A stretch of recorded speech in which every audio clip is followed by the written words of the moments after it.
예, 반갑습니다. 퓨어 스토리지에서 기술 총괄을 하고 있는 김영석입니다. 앞서 세션 굉장히 유익하고 저도 흥미있게 들었는데요. 몇 가지 키워드를 조금 랩업해도 되게 좋을 것 같다는 생각이 들어서 서두에 좀 화두로 던져보고 싶습니다. 앞에 세션, IBM 세션에서 제가 생각했을 때 어떤 키워드 중 하나는 오픈 레이크하우스라는 키워드가 하나 있었고요. 컴퓨팅과 스토리지를 분리하자라는 아키텍처에 대한 얘기가 있었고, 오브젝트 스토리지라는 얘기가 있었습니다. 지금 이어서 제가 말씀드린 이 세션에서도 연관성이 있어서 좀 언급을 드렸는데요. 10년 전부터, 20년 전부터 저희가 사실은 빅데이터가 시작한 지 거의 20년이 됐고요. AI의 흐름이 온 지 거의 10년이 넘었습니다. 10년 전으로 저희가 한번 돌아가 볼게요. 10년 전에 AI 인프라 관점에서 조금 얘기를 드리고 싶은데요. AI 인프라스트럭처를 구축하실 때 어떤 방식으로 많이들 구축하셨나요? 대부분 서버를 많이 구축해서 서버 베이스로 구축을 하고요. 제일 중요한 부분은 아무래도 GPU겠죠.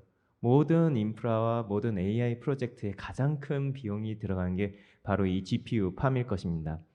그러면은 그 당시에는 전혀 문제되지 않았습니다. 왜냐하면 데이터 센터가 가동률이 그렇게 높지 않았어요. 그래서 저희가 그냥 서버를 사서 데이터를 채우고 AI를 학습하기 위해서 그냥 옆으로 쭉 쌓아도 됐습니다. 근데 지금은 어느 시점이냐라고 하면은 데이터 센터의 가동률이 거의 다 피크입니다. 거의 다 풀이 차 있고요. 경기도권에 데이터 센터를 짓겠다고 요청하는 건이 많지만 한전에서 전력을 주지 못할 정도이기 때문에 지금 데이터 센터가 설립되기 굉장히 어려운 시점까지 와 있습니다. 말씀드리고 싶은 거는 저희가 예전에 이제 생각 없이 가장 중요한 GPU를 어떻게 더 효율적으로 구축하고 이런 부분을 고민하다가 보니까 인프라가 서버가 쌓이고 쌓이다 보니까 데이터 센터에 자리가 없는 지경까지 와 있습니다. 그래서 실제로 지금 예산도 있고 비즈니스도 잘 돼서 이런 인프라 AI를 확장하고 싶은데 사실 데이터 센터에 자리가 없어서 못하는 경우들이 실제로 생기고 있습니다.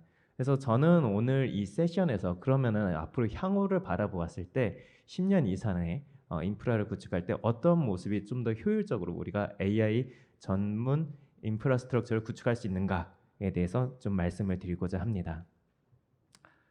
네, 단연 올해의 화두로 시작을 하면은 AI와 서스테이너빌티, 지속 가능성이라고 말씀드릴 수가 있겠는데요. 우선 AI부터 한번 얘기를 해보도록 하죠. AI가 굉장히 빠르게 올라가고 있죠. 작년부터 특히 가속화되고 있습니다. 챗GPT가 나오기 시작했고 생성형 AI가 나오면서 모든 기업들 그리고 정부 공공기관들이 다 AI 프로젝트에 다 귀를 열고 있습니다.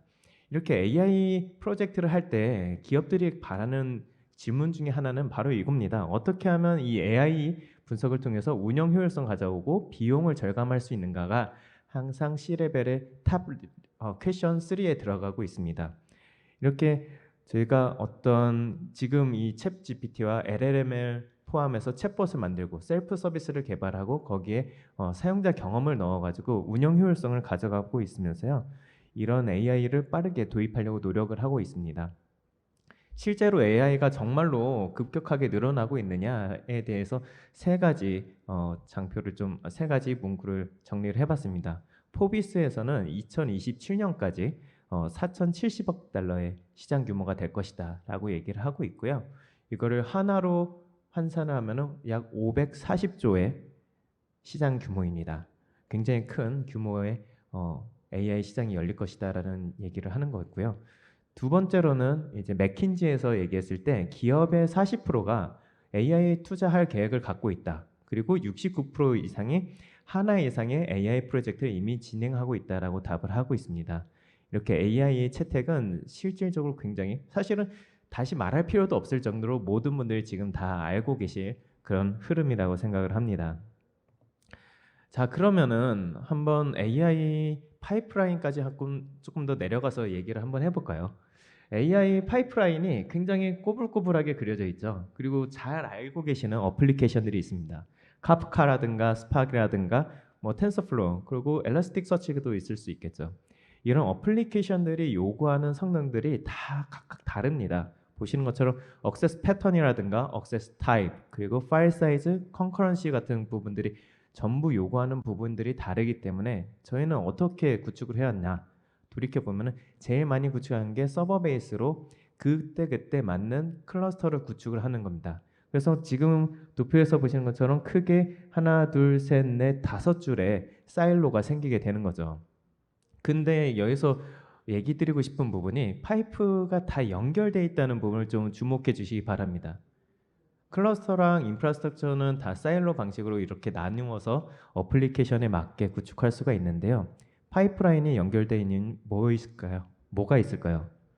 데이터가 연속적으로 이어져야 되기 때문입니다. 첫 번째 카프카에서 어떤 인제스션을 하고 난 데이터를 계속 이어서 스파크가 써야 되고 주피터가 활용해야 되고 텐서플로우가 활용을 해야 됩니다. 그래서 시작부터 끝까지 데이터는 계속 이어져야 되는데요. AI 분석에 들어가는 시간 중에 80%가 데이터 이동에 대한 시간이라는 거 알고 계신가요? 그러면은 이 데이터 이동을 불필요한 데이터 이동을 줄이면 저희가 AI를 조금 더 가속화할 수 있지 않을까요? 자, 그러면은 불필요한 데이터 이동을 줄이려면 어떻게 해야 되냐? 데이터를 통합하면 되죠. 저희가 모두 다 알고 있듯이 데이터 통합하면 됩니다. 데이터 허브 같은 역할을 하면 되는데 예전에는 왜 못했느냐라고 하면은 몇 가지 이유가 있습니다. 각각의 억셋 패턴, 타입, 파일 사이즈 이런 것들과 대용량 그리고 스루풋 그리고 다각화적인 동시다발적인 워크로드를 처리할 수 있어야 되고요. 이런 부분들이 있었는데 여태까지는 사실은 이 모든 부분을 만족시킬 만한 AI 전문, AI 전용 스토리지 플랫폼이 없었습니다. 하지만 오늘부터는 다를 거라고 제가 꼭 말씀을 드리고 싶어요. 사실 몇 년 전부터 시작이 됐지만 오늘 다시 한번 조금 더 강하게 말씀드릴 수 있을 것 같습니다. 저희 퓨어 스토리지는 올플래시만 다루는 데이터 전문 기업입니다. 그래서 지금 말씀드릴 이 플랫폼에 대해서는 AI 전문 스토리지 플랫폼이라고 좀 말씀을 드릴 수가 있고요. 대표적으로 5가지의 특징을 갖고 있습니다. AI 파이프라인의 데이터 이동을 위해서 고성능의 스루풋을 갖고 있어야 되거든요. 고성능의 스루풋을 저희가 갖고 있고요. 두 번째로는 데이터 양이 늘어날 때 성능도 증가하는 스케일 아웃 구조. 당연히 다들 스케일 아웃 구조가 필요하다고 이해하고 계실 겁니다. 뭐 예를 들어 지금 1페타 데이터를 분석하는데 1시간이 걸렸다. 내 데이터가 10페타로 늘었어요. 그럼 10시간 걸리는 거를 오케이 하실 고객분은 거의 없을 거라 생각합니다. 보통 1시간 안에 끝나거나 오히려 더 빨리 끝나길 바라시겠죠. 그만큼 용량과 성능이 같이 증설하는 스케일 아웃 아키텍처를 저희가 갖고 있고요. 세 번째로는 다양한 워크로드가 있잖아요. 다양한 워크로드가 동시다발적으로 일어날 겁니다. 데이터 허브이기 때문에. 그럴 때 이거를 다양하게 쪼개서 서비스를 할 수 있어야 됩니다. 저희 퓨어 스토리지의 플래시 블레이드는 컴퓨팅 파워와 스토리지 파워를 다 풀링을 하고요. 마치 컨테이너처럼 어소리티라고 하는 작은 단위로 일개미들을 여러 개를 쪼개 놓습니다. 그래서 동시에 많은 워크로드가 들어오더라도 다 한 번에 처리할 수 있는 그런 성능을 갖고 있습니다. 마지막 부분은 매시블리 패러럴이라고 되어 있는데요. 병렬 처리가 필요하죠. 저희가 GPU 사는 이유가 뭡니까? 병렬 처리 때문이잖아요. 자, 그러면은 기존에 서버 베이스로 했을 때 서버 베이스에서는 GPU가 다 병렬 처리하고 뒷단도 알아서 하니까 상관없는데 앞으로 이제 말씀드릴 부분이 컴퓨팅과 스토리지를 분리한다면 서버는 다 병렬 처리를 하고 있는데 스토리지가 병렬 처리를 못한다면 그러면은 문제가 되겠죠. 그래서 이런 모든 부분을 다 매시블리하게 패러럴 병렬 처리를 할 수 있는 구조를 갖고 있습니다. 클라이언트가 모든 노드를 다 병렬로 볼 수가 있고요. 스토리 자체에서도 안으로도 다 병렬로 처리를 할 수 있게 되어 있습니다. 마지막으로 제일 중요한 부분인데요. 데이터가 무한하게 계속 늘어나고 있습니다. 그러다 보니까 새로운 프로토콜인 오브젝트 프로토콜에 대한 요구사항이 증대하고 있는데요. 저희가 그럼 한 번에 다 오브젝트로 갈 것이냐? 그러기는 사실 좀 어렵습니다. 왜냐하면 여태까지 잘 쓰고 있는 파일 시스템의 프로토콜을 사용하고 있잖아요. 그래서 저희 이 AI 전용 플랫폼은 향후를 바라보는 오브젝트 프로토콜과 지금 잘 쓰고 계신 파일 프로토콜 모두 다 네이티브하게 동시에 지원을 하는 유일한 스토리지라고 말씀을 드리겠습니다. 자, 그럼 이런 AI 전용 스토리지 플랫폼을 도입을 한다면 이룰 수 있는 장점이 무엇이 있는가? 첫 번째는 아키텍처입니다. 디스어그레게이트 아키텍처. 컴퓨팅과 스토리지를 분리를 할 수가 있습니다. 자, 그럼 어떤 장점이 있는데 몇 가지 예를 가져왔는데요. 보시는 것처럼 왼쪽에 이제 일반적인 다스 구성, 서버 구성으로 인프라스트럭처 구성했을 때 서버를 증설할 일이 생길 겁니다. 예를 들면은 용량 증설을 하고 싶으세요. 용량 증설을 하고 싶은데 이미 서버 베이스니까 서버를 사서 증설해야 되지 않습니까? 그러면 나는 용량만 증설하면 되니까 서버 컴퓨팅 파워는 싼 거 써도 돼. 그냥 용량 디스크만 많이 넣은 걸로 증설해. 어렵죠. 왜냐면은 하나의 클러스터 안에 풀링되어 있기 때문에 동일한 사양의 서버를 구축하길 권고를 하고 있습니다. 왜냐하면 작은 어떤 낮은 성능의 서버가 들어가면 모든 성능이 하향 평준화되기 때문에 우리는 같은 사양의 서버를 계속 구매할 수밖에 없는 그런 비효율적인 구매 패턴을 가져가는 거죠. 그것뿐만 아니라 데이터 리밸런싱도 일어납니다. 새로운 서버가 증설되면 그쪽으로 데이터를 넘겨줘야 되잖아요. 그래서 바빠 죽겠는데 AI 분석을 하느라도 바빠 죽겠는데 사실 백엔드에 대한 워크로드가 생각보다 굉장히 많이 들어가고 있습니다. 자, 만약에 컴퓨팅과 스토리지 파워를 나눈다면 그러면 굉장히 심플하겠죠. 컴퓨팅 파워가 필요하면 서버만 증설하시면 되고요. 그리고 스토리지가 필요하면 스토리지만 증설하시면 됩니다. 그리고 데이터 이동도 필요 없습니다. 왜냐하면 통합 데이터 허브가 구축되어 있기 때문에 새로운 서버가 구축되면 그쪽에 연결만 하시면 돼요. 데이터 허브에서 데이터를 그냥 바로 읽어가시면 되기 때문에 리밸런싱이라는 이런 부수적인 워크로드가 아예 발생하지 않습니다. 자, 두 번째로는 데이터 노드 장애 케이스를 한번 볼까요? 데이터 노드가 하나 장애가 나면은 관련된 데이터를 다시 재구성을 해야겠죠. 그리고 노드가 다시 교체가 되거나 온라인이 다시 된다면은 다시 한번 또 리밸런싱이 필요할 겁니다. 이 리밸런싱이 계속 얘기가 나올 수밖에 없는 얘기가 아키텍처적인 한계가 있기 때문입니다. 계속 이 백단의 워크로드에 계속 부하가 가속화되는 아키텍처를 유지할 수밖에 없는데요. 만약에 컴퓨팅과 스토리지가 분리된다면 뭐 유연하게 서버를 교체할 수가 있고요. 리밸런싱 자체가 필요가 없습니다. 작업 시간이 굉장히 줄어들겠죠. 작업 시간이 굉장히 줄어든다는 얘기는 그만큼 서비스에 대한 안정성 그리고 운영에 대한 안정성을 가져갈 수 있다는 얘기입니다. 그리고 저희가 업그레이드도 할 필요가 있잖아요. 업그레이드 할 때 안정적으로 업그레이드 하기 위해서 롤링 업그레이드 많이 쓰실 겁니다. 롤링 업그레이드 할 때 안정적으로 하기 위해서 노드에 있는 데이터를 비우고 다시 업그레이드하고 리밸런싱 하는 작업을 많이들 하고 계십니다. 물론 데이터를 안 비우고 하시는 분들도 있지만 미션 크리티컬한 업무일수록 안정성을 요구하기 때문에 이베큐에이션이 필수적으로 들어가고 있습니다. 만약에 스토리지와 서버를 분리한다면 별도의 이런 데이터를 넘길 필요가 없습니다. 그리고 컴퓨팅 파워는 데이터를 상주하지 않아요. 필요한 데이터만 캐싱해가지고 가져있기 때문에 최소한의 데이터만 갖고 있습니다. 그래서 굉장히 빠르고 신속하게 업그레이드를 할 수가 있고요. 마지막 부분이 이게 가장 핵심일 것 같습니다. AI 분석을 하실 때 저희가 5년 전, 4년 전, 3년 전, 2년 전, 작년 돌이켜보면은 새로운 어플리케이션 그리고 새로운 흐름들이 굉장히 빠르게 나오고 있습니다. 그 얘기는 저희가 데이터를 구축해서 운영하다가 어플리케이션을 새로 붙여야 되는 일이 많다는 얘기거든요. 왼쪽에 보시면 일반적으로 이제 하둡을 예로 먼저 들었습니다. 하둡으로 데이터 레이크를 구성하고 새로운 어떤 어플리케이션의 클러스터를 만들었습니다. 예를 들어 카프카를 만들었다 하면 데이터 레이크 하우스에서 카프카로 데이터를 이동을 해야 됩니다. 왜냐면 카프카의 서버 베이스로 인프라를 구축했을 때는 처음에는 서버만 있지 데이터가 없잖아요. 데이터를 어딘가에서 다시 가져와야 됩니다. 데이터 로컬리티를 가져야만 성능을 안정적으로 제공할 수 있기 때문인데요. 이럴 때마다 불필요한 또 데이터가 계속 이동이 되겠죠. 하지만 데이터 허브 아키텍처를 가져간다면은 서버 클러스터는 새로 구축만 하시고요. 데이터는 모두 다 데이터 AI 전용 스토리지 플랫폼에 있습니다. 연결만 하셔서 바로바로 가져가실 수 있습니다. 그래서 무엇보다도 AI의 신규 워크로드에 유연하게 대응할 수 있는 아키텍처다라고 이렇게 장점을 좀 말씀드릴 수 있겠습니다. 그래서 데이터 허브를 가져간다면 컴퓨팅과 스토리지를 분리하는 게 이제 더 이상 어려운 일이 아닙니다. 자, 여기까지는 아키텍처적인 이야기를 말씀을 드렸고요. 퓨어 스토리지가 왜 AI 전문 스토리지 플랫폼이냐에 대해서 딱 두 가지만 말씀을 드리도록 하겠습니다. 하나는 AI를 위한 전용 다이렉트 플래시 모듈이라는 것을 저희가 제공을 드립니다. 퓨어 스토리지는 창립한 지 15년 정도 된 회사이거든요. 올 플래시만 다루는데요. 전 세계 어디를 보더라도 하드웨어와 소프트웨어를 동시 개발하고 제작하는 벤더는 퓨어 스토리지밖에 없습니다.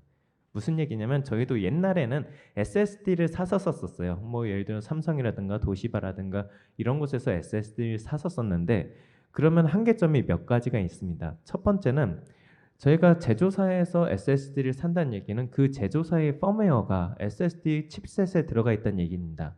자, 그럼 이 펌웨어와 저희가 자체적으로 구축한 AI 플랫폼의 펌웨어의 컨플릭이 일어납니다. 그래서 미디어의 성능을 100% 활용하지 못하는 단점이 있습니다. 그래서 60% 정도, 70% 정도의 성능을 보유를 할 수가 있고요. 두 번째는 가용성 문제입니다. SSD를 딱 보면은 메모리 부분, 저장 메모리 부분과 컴퓨팅 부분 두 개로 나뉘는데요. 컴퓨팅 부분 CPU를 고가의 CPU를 쓰지 못합니다. SSD 제조사들은 이 SSD를 널리 판매하는 게 목적이기 때문에 단가 낮은 저가의 CPU를 쓸 수밖에 없는데요. 그러다 보니까 CPU의 고장률이 높습니다. 안정성에 대한 문제가 되고요. 사실 말씀드리고 싶은 부분은 이 세 번째 이유입니다. 확장성입니다. 자, 저가의 CPU를 쓴다는 얘기는 관리할 수 있는 땅덩어리가 적다는 얘기거든요. 예를 들어서 하나의 CPU가 이 한 줄만 메모리 한 줄만 컨트롤할 수 있다라고 하면은 더 이상 확장하기 어려울 것입니다. 그 예가 10년 전이나 지금이나 엔터프라이즈 SSD는 용량이 제일 큰 게 15테라입니다. 아직도 15테라를 못 넘고 있습니다. 10년 전이나 지금이나. 자, 그러면 데이터는 계속 증가하는데요. 한번 생각해 보시죠. 10페타바이트 또는 100페타바이트를 구축을 할 때 15테라 SSD를 꽂아가지고 구축하면 아마 여기 끝에서 저 끝까지 렉을 꽉 채워야 될 겁니다. 데이터는 더 늘어날 거거든요. 저희 조금 더 예를 들어볼까요? 옛날에 1990년대로 가면 플로피 디스크 썼었죠. 그 플로피 디스크가 사라지면서 CD가 나왔고 CD가 사라지면서 DVD가 나왔고 지금은 DVD조차도 안 보입니다. 데이터가 증가하고 있기 때문인데요. 그러면은 이런 미디어가 계속 유효할 것이냐? 퓨어 스토리지는 그렇지 않다고 생각을 해서 저희가 자체적으로 그럼 아예 모듈을 만들자라고 하는 기업이 되었습니다. 그래서 지금 현재 75테라 하나의 SSD에 하나의 모듈에 75테라로 저희가 제공을 드리고요. 내년에는 150테라로 제공드릴 겁니다. 벌써 지금도 5배인데요. 내년엔 10배가 될 거고요. 그 후에 저희 300테라까지 로드맵으로 출시를 했습니다. 그래서 가장 안정적이고 효율적인 스토리지 미디어를 제공할 수 있다라는 점이 있고요. 두 번째로는 AI 분석을 가속화하는 전용 툴을 제공한다는 점입니다. 저희가 레피드 파일 툴이라는 걸 제공을 하는데요. 리눅스 커널단에서 처리하는 커맨드들, ls라든가 카피라든가 무브라든가 리무브라든가 이런 커맨드들을 수행하는 것을 병렬 처리를 잘하는 플래시 블레이드로 내려서 저희가 자체적으로 수행을 할 수 있게 만들었습니다. 그래서 최소 20배 이상의 성능 향상을 제공드리는데요. 간단하게 툴kit만 설치하시면은 모든 걸 이렇게 무료로 제공받으실 수가 있습니다. 실제로 저희가 최근에 POC를 했는데 63억 개 파일을 만들었습니다. 고객분이 정말 진짜로 쓸 거야 해가지고 63억 개를 한 달 걸려서 만드셨어요. 파일을. 그 다음에 이거를 리무브 할 때 저희 레피드 파일 툴로 리무브 했을 때 63억 개 지우는데 15시간이 걸렸습니다. 자, 일반적인 RM으로 그 다음에 수행을 했습니다. 열흘이 지나도 끝나지 않았어요. 그때 지워지는 패턴으로 시뮬레이션 해봤을 때는 70일이 걸린다는 소요 시간이 나왔고 거기서 POC가 이제 끝나게 되었습니다. 15시간 대비 70일입니다. 그만큼 AI의 분석을 가속화할 수 있는 툴을 저희가 제공을 드리고 있고요. 이런 부분들, 이런 저희 디스어그리게이션 아키텍처, 그리고 다이렉트 플래시, 그리고 레피드 파일 툴과 같은 AI를 위한 기술들을 바탕으로 저희가 국외, 그러니까 글로벌하게 가장 큰 슈퍼 클러스터 레퍼런스를 갖고 있습니다. 메타의 사례고요. 그 페이스북이죠. 수백 페타바이트를 저희 제품으로 구축을 하셨고요. 저희의 고성능이고 안정적인 플랫폼을 바탕으로 컴퓨팅 파워와 스토리지 파워를 분리를 하실 수가 있었습니다. 그 다음에 굉장히 컴팩트하게 만들 수가 있었어요. 지금이 한 300페타 정도를 운영하고 계신데 앞으로 3배에서 4배 이상 계속 확장할 계획이시거든요. 그러다 보니까 데이터 센터를 굉장히 크게 지었음에도 불구하고 공간이 없어지는 문제가 있었습니다. 그래서 컴팩트한 시스템이 필요했고 거기에 저희 퓨어 스토리지가 베네핏을 줄 수가 있었습니다. 메타는 하나의 사례일 뿐이고요. 많은 AI 프로젝트를 갖고 있습니다. 그리고 저희가 NPS 스코어라고 해서 고객 만족 지수를 81점을 받는데요. 어느 정도냐면은 상위 1%입니다. 질문은 딱 하나예요. 이 제품을 지인한테 소개시켜 줄 거냐에 대한 스코어링인데 애플이 60점대고요. 그리고 이 IT 인더스트리 벤더들이 대부분 20점대입니다. 퓨어 스토리지는 앞서 말씀드린 이런 기술력과 고객의 만족도를 이미 검증받은 솔루션이라고 좀 말씀을 드릴 수가 있겠습니다. 네, 두 번째 꼭지로는 서스테이너빌리티, 지속 가능성입니다. 저희가 올해부터 어디 가든지 기업의 어떤 전략 문구를 보시면요. 지속 가능한 땡땡땡, 지속 가능한 뭐뭐를 만들겠다. 이런 문구를 많이 보실 텐데요. 그만큼 지속 가능성에 대한 얘기가 많아지고 있습니다. 왜 그런지 한번 보면은 지금 이 상태로는 저희가 지속 가능하게 서비스를 할 수 없다라는 결론을 내렸고 ESG적인 메시지까지 글로벌적으로 캠페인이 일어나고 있기 때문입니다. 데이터 센터가 전 세계 에너지 2%를 쓴다는 거 알고 계시나요? 2%뭐 얼마 안 된다고 말할 수 있겠지만 작년에는 1%였습니다. 1년 새에 200%가 늘은 거고요. 그 중에서 20에서 25%가 스토리지에 의해서 사용되고 있습니다. 자, 그러면은 2030년까지 스토리지가 얼마 정도 쓸까 예상했을 때 평균 데이터 센터 전력량의 113 테라와트 아워를 쓰게 될 것입니다. 어느 정도냐? 숫자적으로 와닿지 않잖아요. 1년에 950만 가구가 사용하는 전력이고요. 1080만 대의 자동차가 운행하고 탄소를 배출하는 양입니다. 굉장히 많은 양이죠. 그래서 모든 기업들이 장기적으로 이런 에너지 절감 목표를 갖추고 있고요. 컴팩트한 시스템을 구축해야 된다고 생각을 하고 있습니다. 이제 에너지랑 공간 효율성이 기술 선택이랑 구매 프로세스의 좀 일부가 돼야 되는 시점이 된 것 같고요. 사실 올해부터 RFP에 이런 문구가 실제로 들어왔습니다. 제한하는 시스템에 렉 상면 몇 류를 쓰는지, 렉을 몇 개를 쓰는지, 그리고 최대 전력량과 냉각 비용은 어떻게 되는지 명시하라고 되어 있습니다. 사실 명시를 안 해도 알 수 있습니다. 구글링만 하시더라도 이거는 기본 스페시피케이션이기 때문에 다 정보가 제공되고 있는데요. 이걸 굳이 RFP에 넣어서 얘기한다는 것 자체가 어떤 에너지의 효율성과 가용성, 보안을 검토를 한다는 것, 그리고 환경적인 요소, ESG적인 요소를 검토한다는 예시가 될 거라고 생각을 하고 있습니다. 저희 퓨어 스토리지는 가장 효율적으로 이런 인프라를 제공드릴 수가 있습니다. 세 가지 꼭지로 저희의 장점을 정리를 드릴 수가 있겠는데요. 첫 번째 이미 말씀드렸죠, 앞서. 다이렉트 플래시라고 하는 저희가 자체적으로 제작하는 하드웨어 모듈을 제공드릴 수 있습니다. 하나에 75테라 모듈입니다. 지금 현존하는 모든 SSD의 5배의 집적도를 갖고 있고 내년에는 150테라를 제공할 것입니다. 그 후에는 300테라를 제공할 것이고요. 단일 모듈에 대한 집적도도 이렇게 높은데요. 이걸 그냥 쓰지 않습니다. 두 번째 장점으로 데이터 리덕션이 있는데요. 저희는 중복 제거와 압축을 어느 벤더보다 잘하는 기업입니다. 중복 제거와 압축이 그리고 항상 턴온되어 있습니다. 그래서 굉장히 더 효율적으로 쓸 수 있습니다. 마지막으로 에버그린이라는 꼭지를 말씀드리겠는데요. 이거는 퓨어 스토리지의 DNA라고까지 저희가 표현하는 장점인데요. 3년마다 저희가 컨트롤러와 소프트웨어를 계속 업그레이드를 드립니다. 쉽게 말하면 핸드폰 3년 지나면 새로운 핸드폰을 받는 그런 프로그램 한 번씩 들어보신 적 있으시죠? 퓨어 스토리지는 컨트롤러 3년마다 새로운 컨트롤러로 교체를 해드립니다. 자, 그러면은 어떤 이점이 있느냐? 항상 새로운 플랫폼을 유지해서 10년 이상 쓸 수 있다는 얘기거든요. 그리고 나서 ESG적인 측면을 한번 얘기를 해볼까요? 저희가 기존의 시스템을 예를 들어 10페타를 운영을 하고 계세요. 근데 연도가 이제 많이 지나서 테크 리프레시가 필요합니다. 일단 기본적으로 똑같이 10테라 또는 그 이상 15테라의 어떤 인프라를 구축하셔야겠죠. 근데 이게 동시간대에 같은 데이터 센터에 같이 있어야 됩니다. 왜냐면은 새로운 시스템에 대한 검증을 해야 될 거고요. 마이그레이션을 다 하더라도 백업을 위해서 좀 기존의 이그지스팅 시스템을 좀 놔둬야 되는 경우가 있습니다. 그래서 짧게는 수일에서 길게는 수개월까지 두 개의 시스템, 그러니까 10페타와 15페타, 총 25페타가 데이터 센터에서 같이 운행이 돼야 됩니다. 전력과 에너지와 그리고 상면을 많이 쓰겠죠. 그것보다 더 중요한 부분은 예전에는 사실 이런 부분에 큰 걱정을 안 했는데 ESG적인 흐름 캠페인이 굉장히 큰 흐름을 타면서 좀 문제가 되는 게 있습니다. 저희가 잘 써왔던 기존의 이 10페타라는 인프라스트럭처가 마이그레이션 하고 나면 다 전자 폐기물로 변화한다는 그 문구입니다.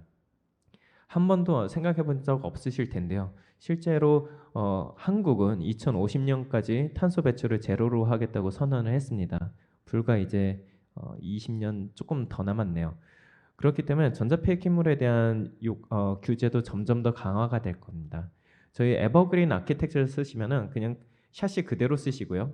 이그지스팅 시스템이랑 새로운 시스템에 대한 검증이 필요 없습니다. 동일한 펌웨어를 쓰거든요. 그렇기 때문에 어떤 전자폐기물이 나올 확률이 굉장히 적습니다. 컨트롤만 계속 교체하면서 쓰기 때문에 그런 거죠. 그래서 97%더 적은 전자폐기물을 보실 수가 있고요.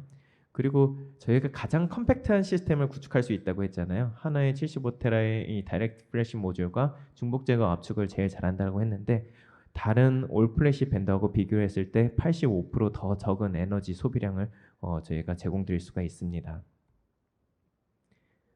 그리고 상면을 얘기하지 않을 수가 없죠. 데이터 센터의 가장 큰 문제가 지금 상면이니까요. 96%더 적게 할 수 있습니다. 서버 기반이든 하드디스크 기반이든 96%를 줄일 수가 있습니다. 하나의 ESG 사례를 얘기를 하면은 유럽의 금융권 사례인데요. 스토리지 렉만 1200개 렉 가까이 쓰고 계셨습니다. 근데 여기에 경영의 첫 번째 전략이 뭐였냐면은 ESG 금융 기업의 선두가 되겠다라는 캠페인이 있었어요. 그래서 저희 퓨어 스토리지를 도입하시면서 단 50개 렉으로 줄였습니다. 그만큼 굉장히 효율적으로 구축하실 수가 있고요. 하드디스크 대비 96%지만 뭐 올플래시로 하면 어느 정도 좋아지냐 하면 올플래시는 저희가 5배, 3배에서 5배 정도 상면을 더 절감할 수가 있습니다.